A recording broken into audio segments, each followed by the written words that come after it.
to the Sports Science Dudes. I'm your host, Dr. Jose Antonio, with my co-host, Dr. Anthony Ricci. If you're a first-time listener, hit the subscribe button and like the show. We are on YouTube, Rumble, Apple Podcasts, and Spotify. So plenty of places to hear the podcast. Today, our special guest is Dr. Grant Tinsley. He's an associate professor and the director of the Energy, Balance, and Body Composition Laboratory at Texas Tech University in Lubbock, Texas. That's like in the panhandle, the middle of nowhere, I think. And Tony and I are fans of Texas, so if you're from lived there 12 years, not in Red Raider country, but it's a great place. Yeah, I was there 10 years in the Metroplex. I did my Ph.D. at UT Southwestern Medical Center. So we love Texas. So we applaud you for being in Texas. So you earned your Ph.D. in Kinesiology and Exercise Nutrition from Baylor University. That's in Waco, Texas. That's after completing your bachelor's degrees in Nutritional Sciences and Physiology at Oklahoma State, as well as a master's degree in Biomedical Sciences from Colorado State University.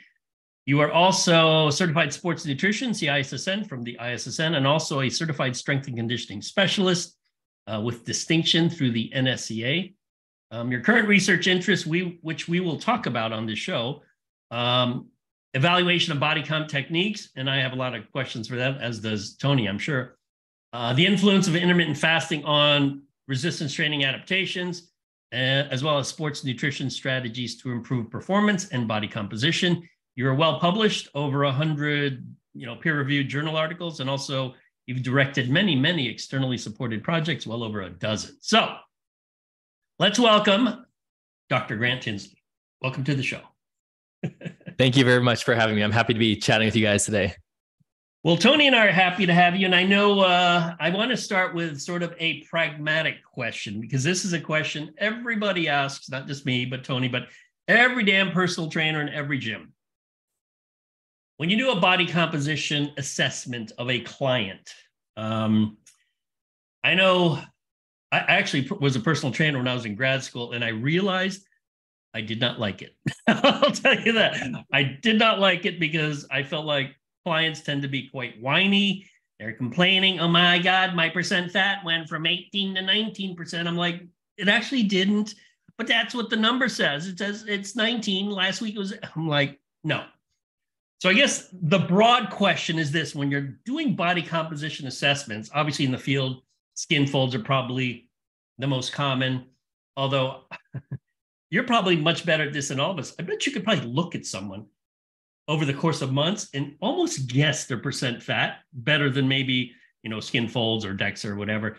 Talk in broad terms about body composition assessment and the fact that there's so much error between different methods.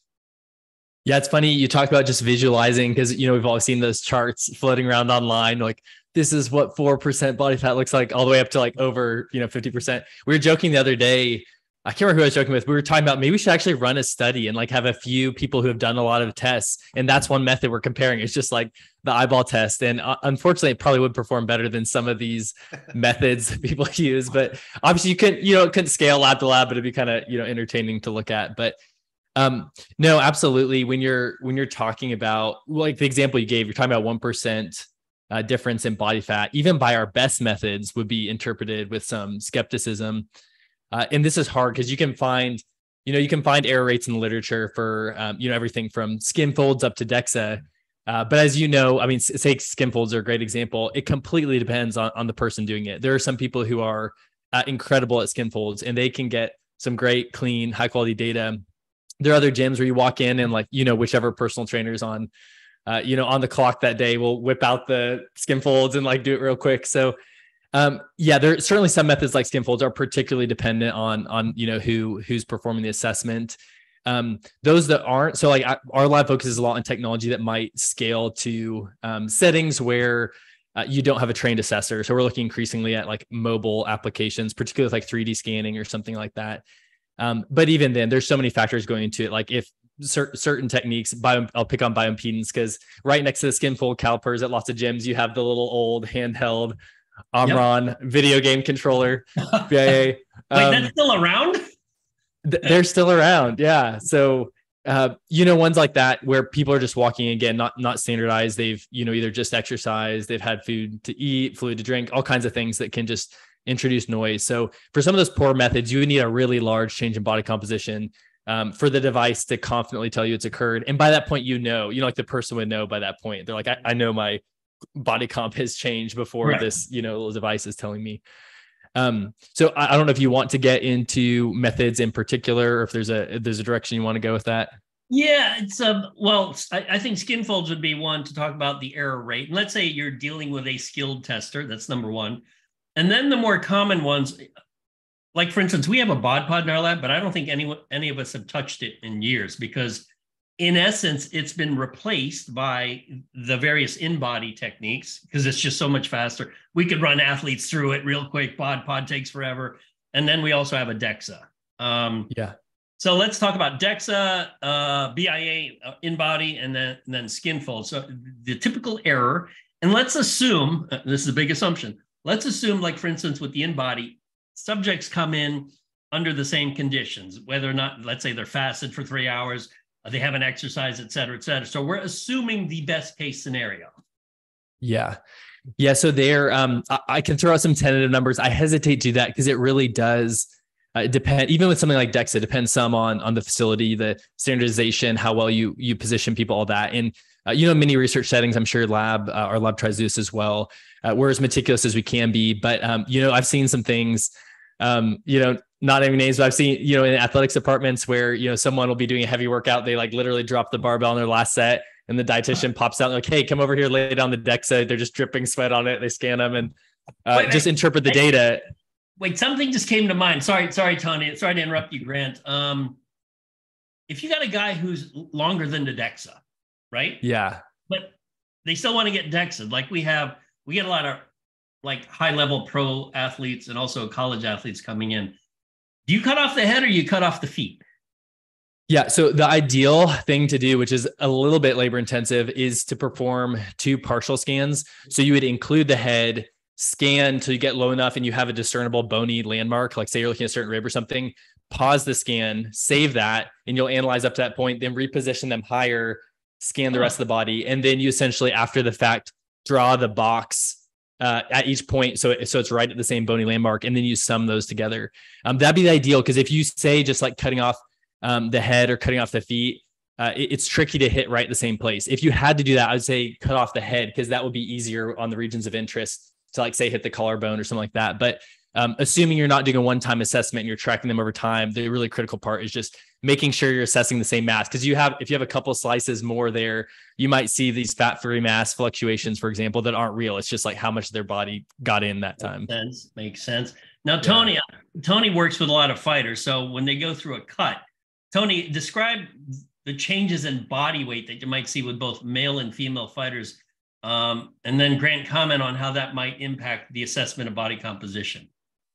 Yeah. So, and it does bring me to a question too, Grant, like would skin fold, and just, I'll end with the question, but if things are done correctly, hopefully we'll see a nice linear decline. But, because the problem in fighting, as you know, is it's very much like even to date, the UFCPI has changed this, thankfully, but it's very freelance still in nature. You have your own camp, your own coaches, and everybody's pretty much doing their own thing in order to make weight or have a linear decline or longitudinal weight loss, I should say. So we'll see probably percentages depending upon what happens in, if you want to call it a general prep phase, because sometimes athletes are not even doing general prep, but hopefully we'll see a decline in ranges of 5, 6, 7%. And if you're not utilizing Dexa, obviously it's extremely difficult to get any feel for the lean muscle tissue loss, which is inevitable no matter how hard you try. But the general weight loss or percentages of 12 to 13% in that range from a start of camp, if you will, to the day we pretty much get to fight week. And then you'll have maybe a percent or two, well, a little more than that even. Let me take that back, 3-4% if the athlete has done everything well of water loss. So you'll see declines in percentages. Usually these men will go in about 13-14% when camp starts above the scale. That is above scale weight, right? So if the weight was 200 pounds, they're 226. make the math easy. And those are the general numbers and what we're seeing in decline. One question is, and I've utilized different methods. When I can't get to the lab, I've used the ultrasound. I don't, it's had some advantages. But I would ask this, Grant, too, as we talk about fighting. I would assume in skin fold practices, the leaner the individual, potentially the greater the accuracy, right? Because we don't have a lot of hidden visceral fat, IM fat, that we're not picking up that we would get on the Dexa or potentially BOD or another modality. Might I be correct there, actually? Yeah. So I'm not, off the top of my head, I'm not aware of concrete data, but my knee jerk would be absolutely to agree with that. And yeah, certainly if you're thinking about the other ends of the spectrum, say individuals with obesity, even just like the accuracy of how you can grab and like palpate the skin fold correctly, I think there's some issues there. So yeah, I'd say in leaner individuals, not only like you're saying limited fat, like say around the organs, but even your ability to be confident about that double skin fold you're grabbing. Yeah. Right. Yep. But again, that's the weight loss trajectory. If you wanted to follow up, Julian, on what modalities we would use. And that's generally what we say. We've become better at it. And I want to credit the UFCPI and a lot more science and individuals like yourself putting out data that really gives us all a better hold on body composition, manipulating it, managing it, and simultaneously lean tissue preservation, which is the greater goal in any type of athletic performance, because there's a commensurate loss in speed, power, obviously, and strength with that loss of lean tissue. Well, let me ask you this, because we, in our lab, a lot of the college athletes, the coaches want them body comped, and it's always the in body because it's fast. I mean, we can run so many people through. So, and of course, we're assuming they're coming in under the same conditions, which of course they're not. We already know that. I mean, there are some who literally are eating right before they get on the scale. I mean, so it's all over the place. But here's my question. So and I'm not a body composition guy. I use it as a tool, but I'm not someone who follows literature. If you look at data as a group, so let's say we test 100 track and field guys or girls, and we follow the aggregate of the group over time, that data is correct, Grant, for the most part, right? If you look at the group. Right. Yes. There are many methods that could track a large group level change like that. Yes. Okay. But now let's deal with an individual. Let's say it's just, it's the heptathlete. And she's like, I want my body comp data and I want to see what I'm like from freshman to senior year. When you look at individual data, and let's say, she goes from 20% to 19% to 20% to 19 to 18, are any of these changes real? And how much of a change does it have to be for one person where you're like, okay, the change is real? And the problem we have is that all these athletes visually, all of you look lean to me. I mean, I don't know if there's a difference between 18 and 19%. I mean, you look the same. So how much does it have to be for it to be a real change?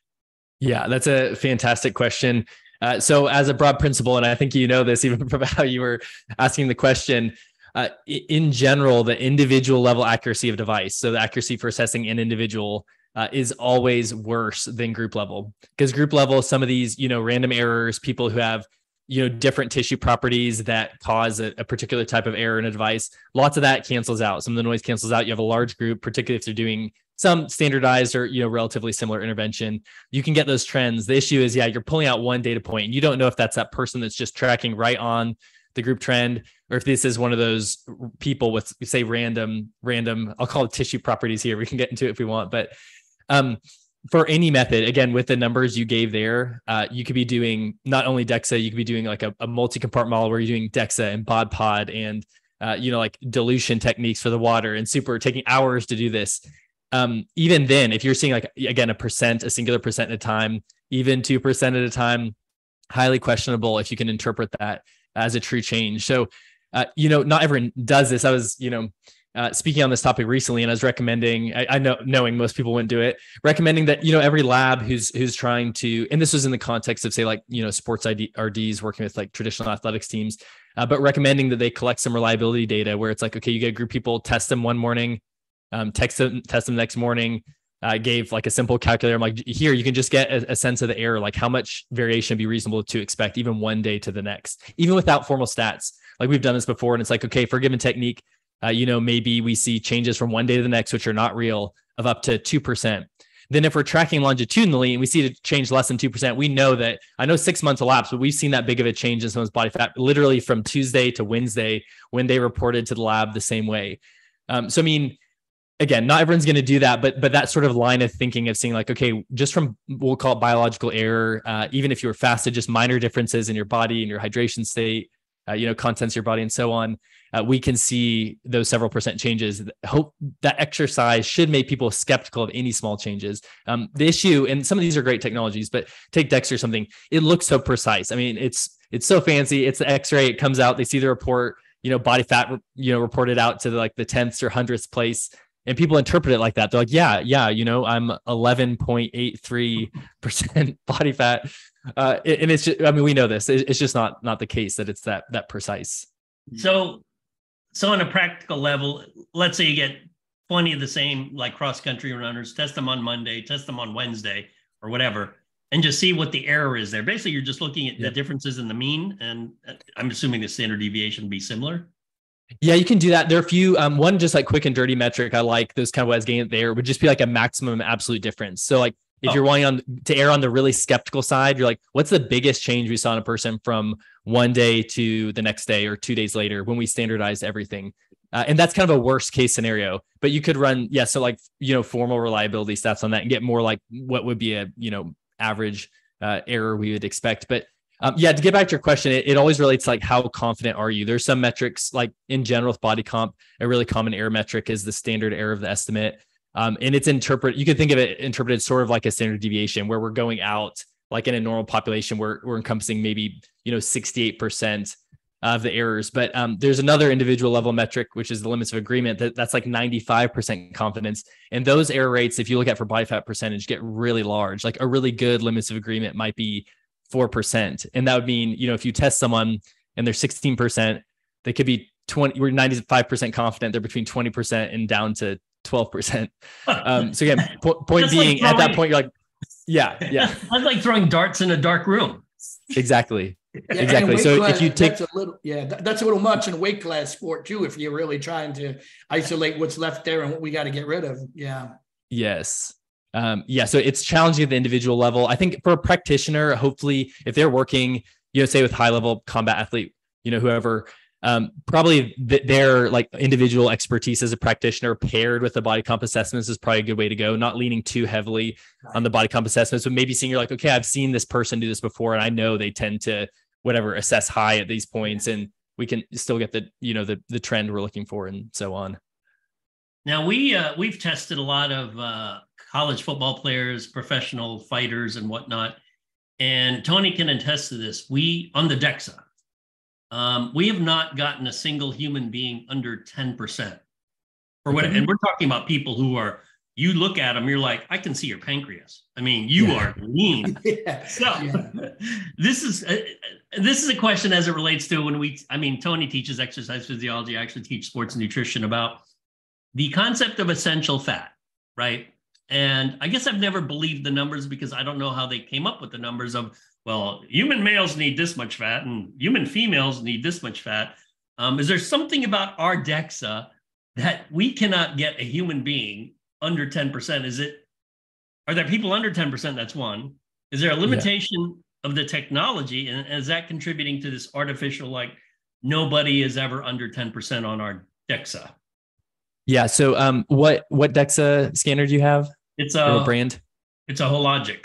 Hologic. Okay. Yeah. So I'd say my strongest suspicion for why you haven't seen someone under 10. So first answer, I'd say there are people under 10%.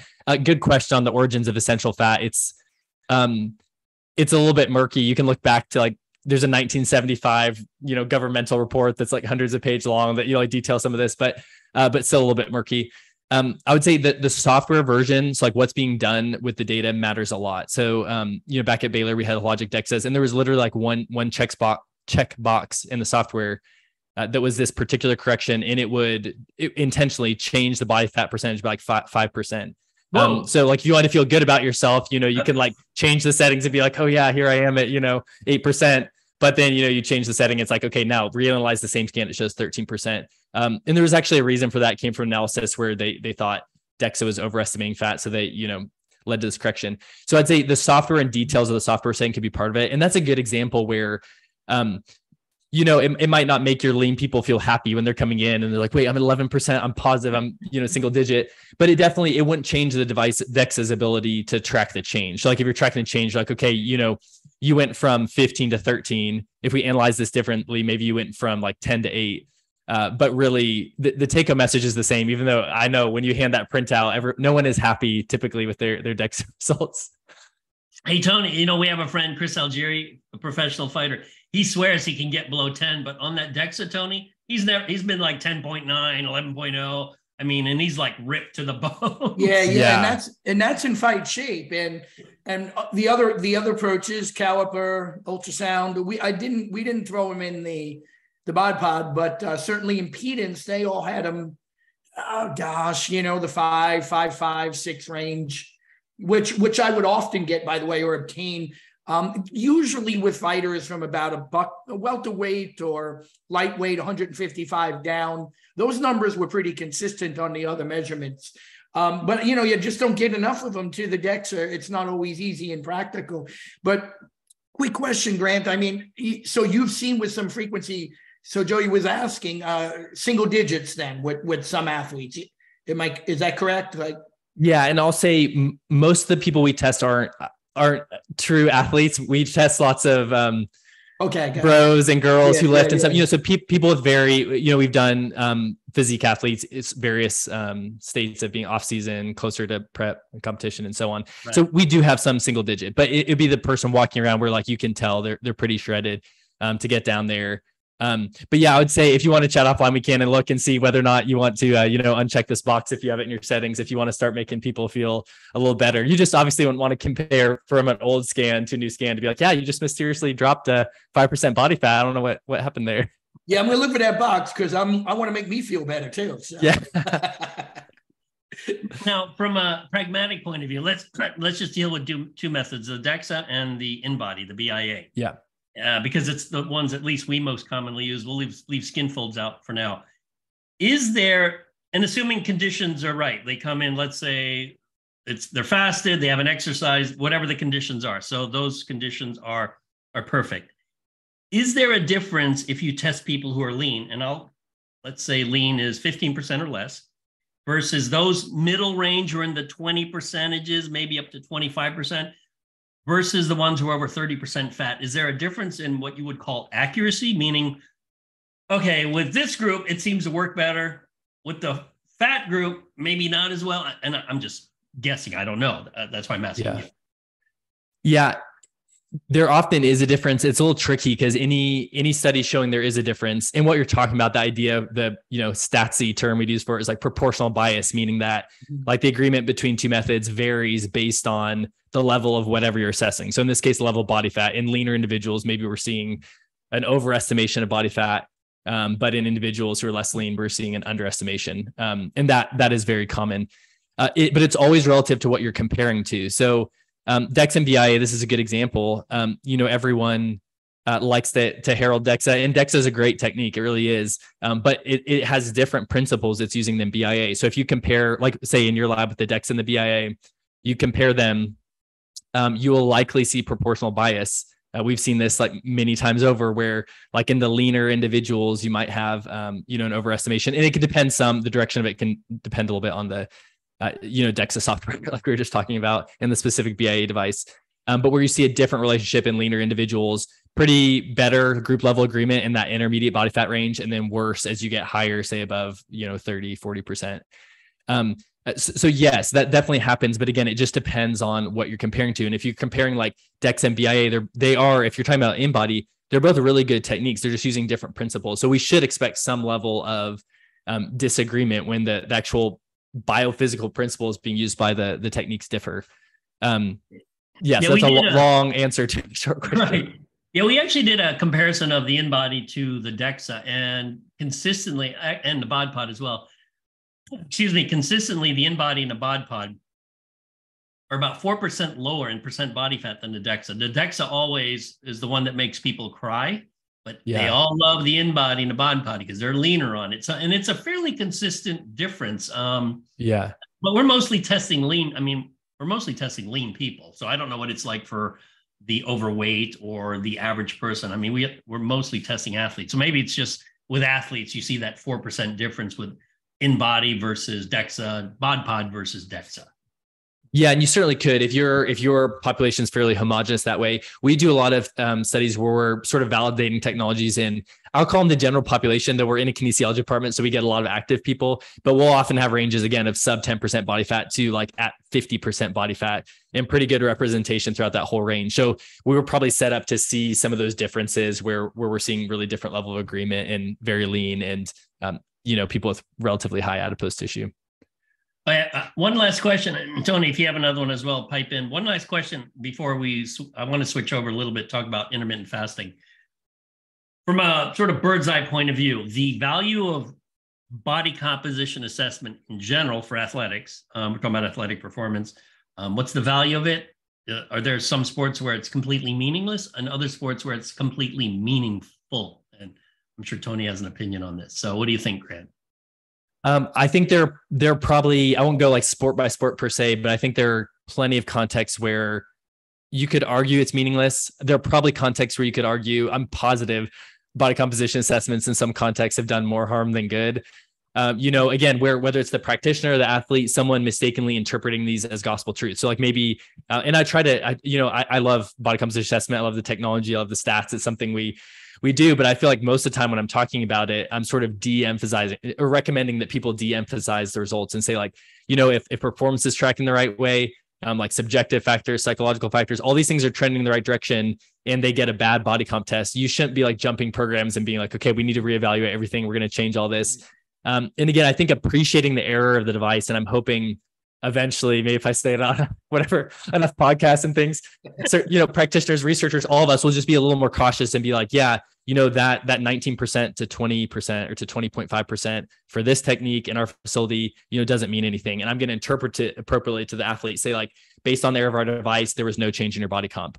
And maybe, I don't know, do you withhold the information? Do you not? But the interpretation hopefully would get there where it's like, okay, at this point, yeah, now you've actually increased body fat compared to, this time 6 months ago or whatever. Well, it's funny. Yeah. Because Tony, remember when John Jones fought Cyril Gahn, everyone's like, Cyril Gahn, he's built like a bodybuilder. Look at him. Look at his physique. And John Jones actually had a little bit of a belly, which was kind of interesting. Yet John Jones killed him. I mean, it wasn't even close. So, you see that in the fight sports. You can't look at a body. You can't. Look at Tyson Fury.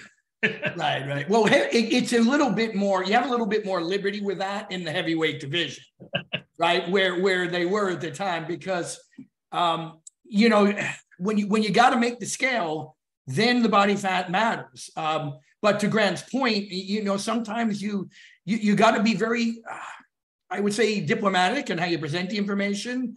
You got to be very cautious too, because even fighters or athletes that are looking to make weight class can get fixated on it. And either that if you haven't made significant progress according to one measurement modality, then they think they're not making progress. If they're at a very low number, then they're going to panic and go, well, where the hell does the rest of the weight come from? So generally, the numbers I've always used have really been for me. And it becomes important because you want to know what is the estimated contribution to making weight from fat loss. And that's all it is. It's an estimate, because I can't account for what lean tissue loss is going to be. No matter how hard you try to mitigate it, it occurs. Water turnover and all the contributing factors that lead to scale weight. But I have used it exactly to your point, Grant, very, very cautiously when presenting that information. In the beginning of camp, I actually think it has the greatest value, where I can say, hey, you're this percent body fat. If we get around here, we're going to lose about 8 to 9 pounds. That's going to be a great contribution towards making weight. We know that you usually turn over easily 3 to 4 pounds of water per training session. So boy, I think we're going to arrive at the scale quite comfortably. In that capacity, it gives us hey, take I-95 north and just stay on I-95 north and then worry about getting off later. But I'm agreeing with you too, that athletes can become obsessed with it. And particularly in sports where I think the demand on both cosmetic, like gymnastics sometimes, or ice skating, you got to be really cautious in how you present that information and utilize it prudently. Yep.